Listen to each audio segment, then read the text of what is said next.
Thank you so much. We're actually going to lead on to our presentation of the second recipient for the Luce Leadership Award. But before we do that, we'd like to hear from someone who actually won this award last year. Kassin is here to actually tell us what this year has been like for him and what he's been up to since he won the Luce Leadership Award last year.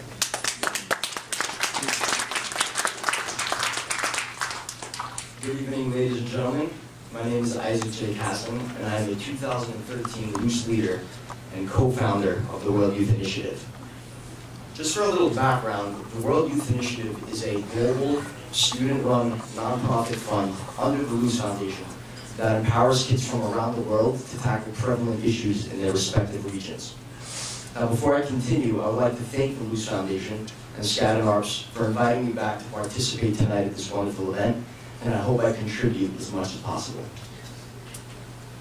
Now, although illustrating the importance of philanthropy and the benefits of charity work, tonight's event illustrates a larger idea, two larger truths, and I'd like to focus on them. The first involves the condition of ageism, while the second involves the power of collective unity. Now, ageism is the idea that an individual's age can limit the person's ability to accomplish a goal, or chase a dream, or make a change in the world, or make a big difference. It's the you're too young to worry about that in the world. It's the just eat your broccoli and let the adults handle it in the world. Now, fortunately, in today's modern day and age, ageism is dissipating. You see, society and societal institutions are starting to recognize the value that kids have. Kids are the future. Kids propel humanity forward. And as you witness tonight, and you will probably witness every day if you just look a little closely, kids have this passionate fire burning inside of them for change. Kids want to make a difference. Now, we don't know where it comes from. Scientists like to say it's the raging hormones that give kids the vigor. Ethicists and philosophers like to say it's the youthfulness and innocence in kids that allow them to seek rehabilitative qualities in the world before being corrupted by it. Either way, as you witness tonight, kids have this passion for change that allows them to break through this barrier of ageism. Now, our honorees tonight, Joey and Jesse, epitomize this idea. Joey, overcoming his own autistic lifestyle, has helped kids everywhere find a voice, while Joey, after realizing he wants to make a difference, has dedicated his time to helping kids. It's truly phenomenal. Now, collective unity, this is my favorite now. Collective unity is the idea that when in aggregate, individual people, individual actions, individual ideas, individual endeavors can result in massive change, can yield in huge results. Now, the most common question that I've been getting over the past few years when I've done charity work is, does it really make a difference? Will a $1 donation do anything? Why should I plant one seed?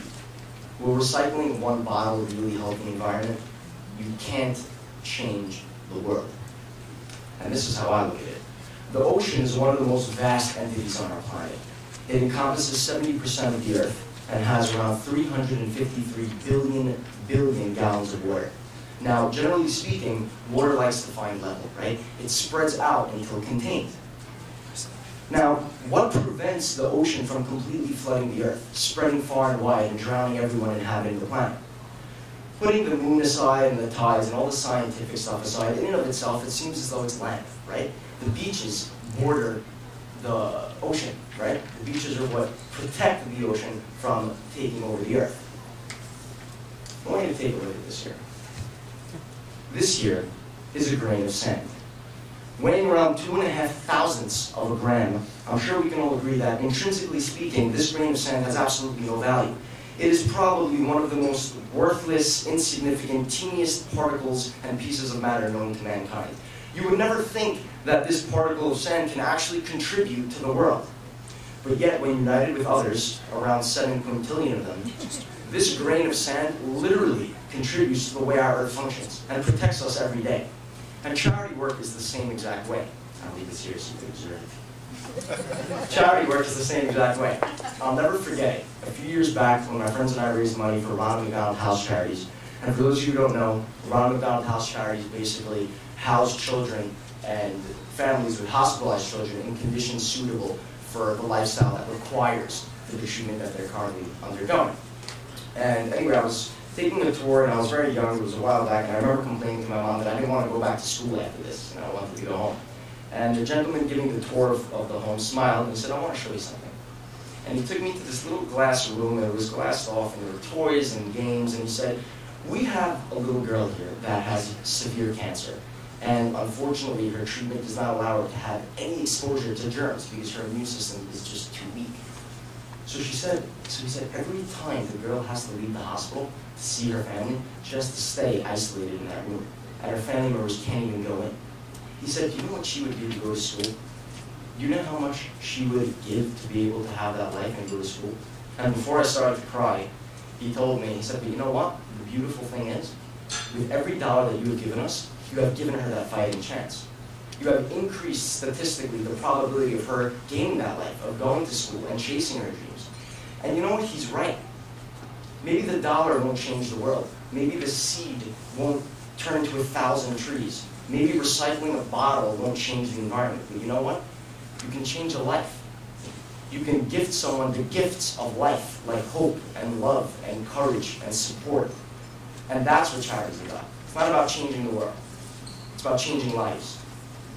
And I think the one message that I want you guys to take home tonight is the following.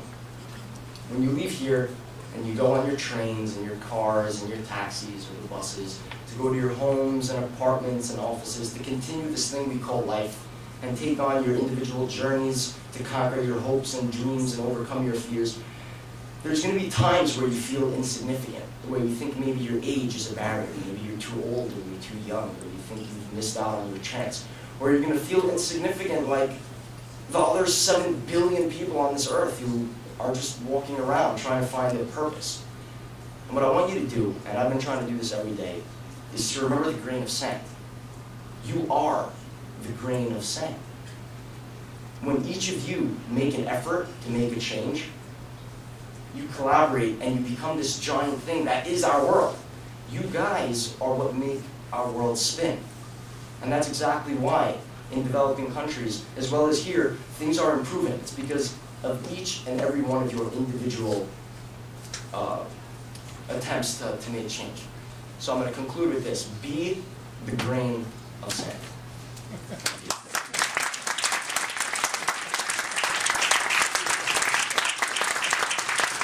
Now we know why he was the Luce Leader 2013. In fact, Isaac is at NYU Stern School of Business, and we're going to be calling that segment Deep Thoughts with Isaac.